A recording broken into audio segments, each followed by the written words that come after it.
హరి ఓం ప్రియ పుత్రి పుత్రులారా, మొన్న కొన్ని బ్రౌజ్ చేస్తూ ఉంటే కొన్ని వీడియోలు ఒక షార్ట్లో సినిమాలు తీసి నష్టపోయిన ఘంటసాల మాస్టర్ గురించి ఒక వీడియో చూశాను.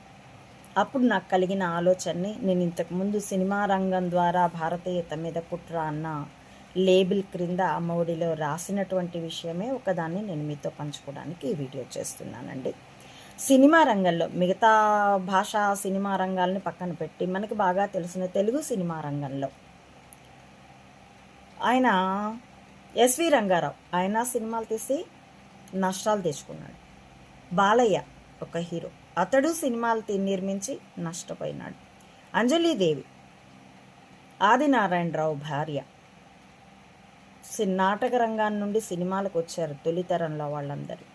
ఆమె ఇతర నిర్మాతల దర్శకుల పడకటిళ్ళు పావనం చేయాల. ఆవిడ సినిమాలు ఒకటి హిట్టు ఒకటి ఫట్టు అన్న ఓవరాల్గా బ్యాలెన్స్ చేస్తే ఆవిడ నష్టమే పొందింది. భానుమతి రామకృష్ణ ఆవిడ సొంత స్టూడియో, ఆవిడ బహుముఖ ప్రజ్ఞాశాలి. సినిమా రంగంలో అవకాశాలు నలిఫై చేస్తే జ్యోతిష రంగంలో కూడా ఆవిడ తన ప్రతిభని మెరుగుపరుచుకున్నటువంటి వ్యక్తి. పైన సత్యాన్ని సూటిగా చెప్పేస్తుంది. కాబట్టి ఆవిడ సినిమాల కంటే ఆవిడ వ్యక్తిత్వ హననం కూడా, ఆవిడకి పొగరుబోతూ అహం ఎక్కువ, అన్ని పాత్రల్ని ఒకే మూసలో నటిస్తుంది. తొలి సినిమాలు చూడండి, ఆవిడ ఎంత ప్రజ్ఞాశాలో తెలుస్తుంది. ఆవిడ అత్తగారి కథలు చదవండి, ఆవిడ ఎంత టాలెంటెడో తెలుస్తుంది. ఆవిడ గొంతులో రాగం తిరిగే సుడులు చూడండి. కానీ ఆవిడకు కూడా సినిమా రంగంలో నష్టాలే సంభవించాయి. ఇక ఇలాంటి వాళ్ళు కోకొల్లలు. శోభన్ బాబు లాంటి నటులు వెళ్ళలేదు సినిమాల జోలికి, వాళ్ళు రియల్ ఎస్టేట్లో ఉన్నారు.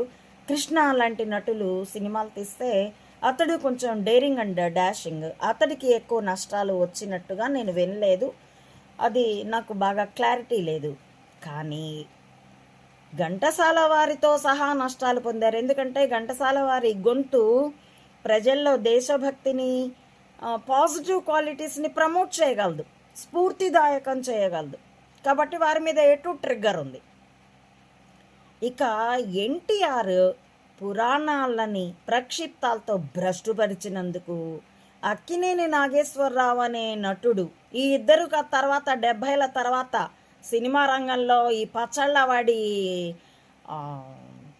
ఏమంటారు గాడ్ ఫాదరిజం వచ్చాక ఈ సైడ్ లాక్స్ పెట్టుకొని బెల్ బాటమ్ ప్యాంట్లు వేసుకొని ఆ ఇద్దరు తెచ్చిన ఈ బూతుల జయమాన్ని పుట్టింటోళ్ళు తరిమేశారు, అత్తింటోళ్ళు ఏదో ఉంటుందిలేండి అట్లాంటి పీలికలు కట్టుకుని వేసిన డాన్సుల